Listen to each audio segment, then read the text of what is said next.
Savoir. Il est fondamental de saisir la distinction qui se dresse entre le simple savoir et le savoir véritable, entre connaître la présence de Dieu et en vivre chaque instant. Trop de nos semblables s'égarent dans un savoir illusoire, se noyant dans la connaissance qui ne nourrit pas l'âme. Lorsque j'entends certains déclarer avec fierté « Je sais cela », une lumière de compassion et de questionnement s'élève en moi. Quelle est la valeur de ce savoir si dans le silence de ton cœur tu ne l'appliques pas ? Ainsi, mes bien-aimés, cherchons la sagesse non seulement dans les mots, mais dans nos actions quotidiennes. Que chaque geste, chaque pensée soit un reflet de cette connaissance vivante qui nous relie à l'univers, source divine. Embrassons la discipline, la volonté et la lumière, et marchons ensemble vers notre épanouissement spirituel, comme de vaillants flambeaux sur le chemin de la résurrection. Aujourd'hui, je désire vous parler des mouvements tumultueux de votre intérieur, des vibrations qui ont ébranlé votre âme durant ces derniers temps et qui, dans une danse continuelle, se prolongeront ces prochains temps.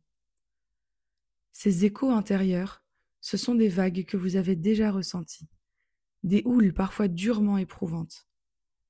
Vous avez pu observer des ajustements dans vos vies, des événements rudes qui se sont manifestés et des chemins qui ne se sont pas ouverts comme vous l'avez espéré.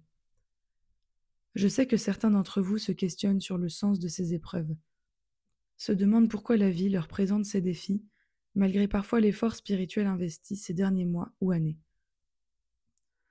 De cet état d'âme découle souvent le trouble, la tristesse, le sentiment d'injustice ou d'abandon. Beaucoup cherchent à l'extérieur une solution, une clé à leur tourment bien qu'ils soient conscients de la présence de Dieu. Mais où est Dieu dans cette quête ? Rappelez-vous que le Père Céleste est semblable à un grand papa qui, pour votre bien, a décidé de vous faire éprouver sa présence. Son amour souhaite que vous affrontiez vos difficultés et que vous grandissiez à travers elles, mais jamais sans lui.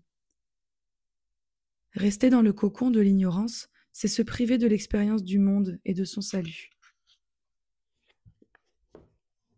Les enfants sont, par conséquent, appelés à quitter le confort du nid. L'Apocalypse n'illustre-t-elle pas ce besoin de sortir et de s'élever ? Vous êtes magnifiques, mais il est temps de dépasser vos limites et d'embrasser la danse cosmique de l'existence pour le savoir. Jusqu'à présent, vous avez reçu un décor, mais ce temps est révolu. Vous vous engagez désormais sur le chemin initiatique qu'appelle votre âme. Et qui dit chemin initiatique, dit engagement dans un parcours souvent éprouvant, mais béni par ses enseignements. Éprouvant n'est pas forcément synonyme de souffrance. Cela veut dire se mettre à l'épreuve de ce que me confie mon Père Céleste. Considérez votre voyage comme celui d'un explorateur qui, pour atteindre la parole sacrée de son Graal, sa divinité intérieure, doit ouvrir à la fois son intelligence et son cœur. Tout comme lui, vous êtes appelé à traverser des épreuves, expérimenter des situations qui révéleront votre force intérieure et embrasser l'humilité. Seul celui qui se repent entre dans le royaume.